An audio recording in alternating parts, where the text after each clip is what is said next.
করি একটা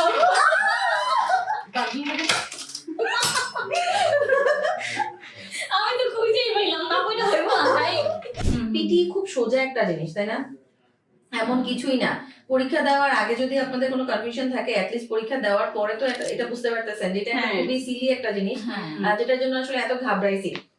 মানে আসছি ক্লাসে যা পড়াইছে সেটাই আসছে, ক্লাসে যেভাবে পড়াইছে সেটাই আসছে, আমি জাস্ট যে পরীক্ষা দিছি, কিছুই না। এত কনফিউশন, এত মানে ডাউট, এত স্ট্র্যাটেজি, এইটা না ওইটা, এখানে আসলে একাধিক স্ট্র্যাটেজির কোনো অপশনই নাই। আমি তো অলওয়েজ হচ্ছে ওনার ব্যাচের খবর নেই প্রত্যেকের, যে আপু আপনার ব্যাচে কে কে ভালো করবে, কে কে খারাপ করবে, কে কে মিডিয়াম।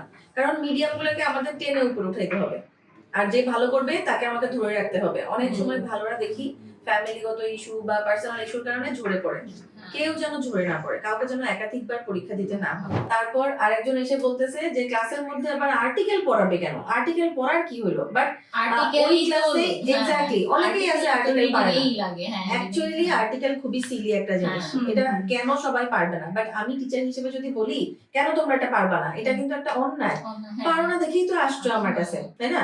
তো এখন তুমি যদি পারো, অন্য কেউ যদি পারে, তাহলে ওই ক্লাসটা একটু চুপ থাকি, অথবা আমি যদি ভালো পারি তাহলে আমি ওদেরকে একটু হেল্প করি, তাই না? তার মানে তো এই না যে এটা পড়াবেই না। তোমাদের কি মনে হয় যে রিডিং এ তোমরা হয়তো বা পরীক্ষার আগে অনেক ভয় পাইছো, অনেকে বলছে যে রিডিং এর জন্য এইটা নাই কেন, ওটা নাই কেন? অ্যাকচুয়ালি প্রত্যেক ক্লাসে কিন্তু গ্রামার থাকে। আমরা কিন্তু যেই টপিকই পড়াই ওই টপিকের সাথে গ্রামার পড়াই দিই। হয়তো চোখের সামনে এটা আসছে, এটা বুঝিয়ে দিচ্ছি, চোখের সামনে ওইটা আসছে, ওটা বুঝিয়ে দিচ্ছি। বাট আলাদা যদি গ্রামার ক্লাস না হয়, আচ্ছা বলতো আলাদা যে 2-3টা গ্রামার ক্লাস নিছে, ওই 2-3টার মধ্যে কি এমন মনে আছে?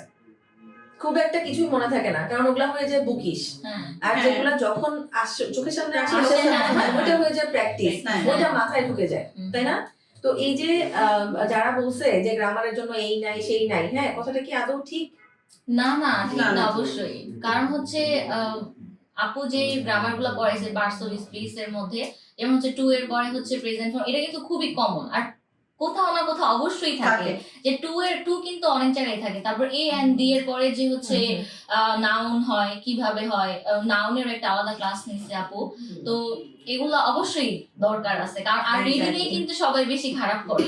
তারপর আপু বলছিল যে হচ্ছে রিডিং এ SWT থেকে হচ্ছে এটাতে ভালো করলে, তারপর হাইলাইট ইনকারেক্ট ওয়ার্ড, এটাও আমি অনেক প্র্যাকটিস করছি, কারণ এখান থেকে প্রায় 14-15 মার্ক যোগ হয়। তারপরে হচ্ছে SWT থেকেও আপু যেভাবে বলছে যে আগে তো নাকি টেমপ্লেট ইউজ করা যেত, কিন্তু এখন তো যায় না। এখন হচ্ছে আপু ফার্দার মোর দিয়ে কোলন দিয়ে যেভাবে বলছে ওইভাবেই করছে।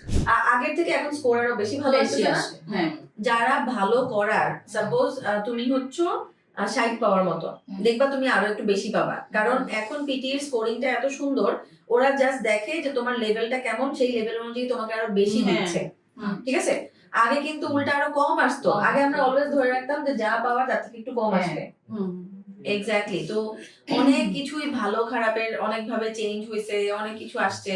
তো ওইভাবে মিলাই শুধুমাত্র পড়ার উপর ফোকাস থাকলে মাত্র 1 মাসে কিন্তু সুন্দর মতো জার্নিটা শেষ হয়ে যায়।